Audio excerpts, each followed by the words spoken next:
Mega final ক্রিকেটে একটা সময় ছিল টস জিতলে অন্তত ফাইনালে ক্যাপ্টেনরা ব্যাটিং করতে চাইতেন, কারণ সেকেন্ড ইনিংসে যে চাপটা থাকে সেটা দূরে সরিয়ে রাখতে চাইতেন। তবে এখন সময় বদলেছে, এখন প্রথম ইনিংসের চেয়ে সেকেন্ড ইনিংসে চেস করাটাকেই প্রেফার করেন ক্যাপ্টেনরা।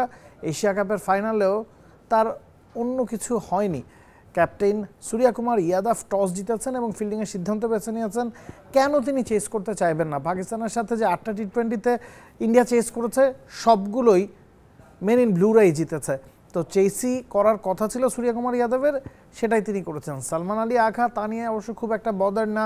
এই টুর্নামেন্টে এখন পর্যন্ত ইন্ডিয়ার সাথে যে 2টা ম্যাচ তারা আগে খেলেছে, দুটাতেই তারা আগে ব্যাটিং করেছে। একটাতে 127, একটাতে 171 রান করেছিল। কোনো ম্যাচেই পাকিস্তান প্রতিদ্বন্দ্বিতা করতে পারেনি, সহজেই হেসে খেলে ইন্ডিয়া ওই ম্যাচ দুটা জিতেছে।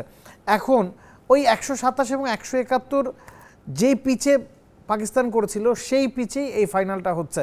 এখন পাকিস্তানকে কত করতে হবে?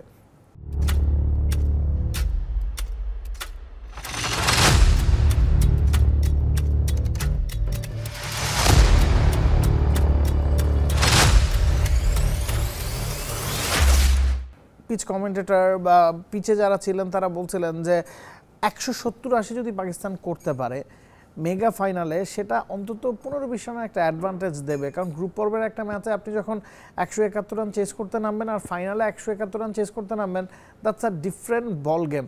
170-80কেই পার স্কোর ভাবা হচ্ছে, 170-80কেই উইনিং স্কোরও আসলে ভাবা হচ্ছে। ইটস বিকজ এই মাঠের পাস যদি আপনি ঘাটেন, গেল বছর 150-155 রান ছিল first innings average score, first innings average winning score 170-175-এর কাছাকাছি ছিল।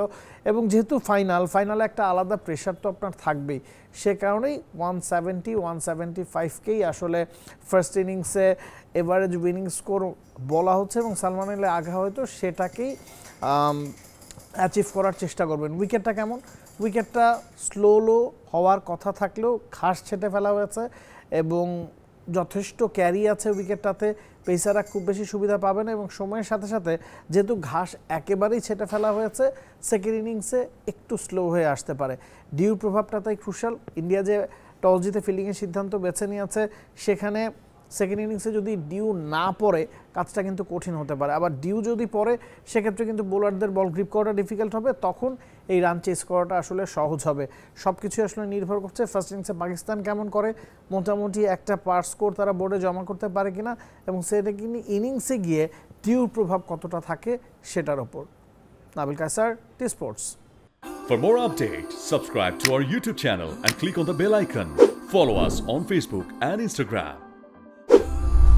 Download T Sports app to enjoy exciting games and highlights. Visit tsports.com.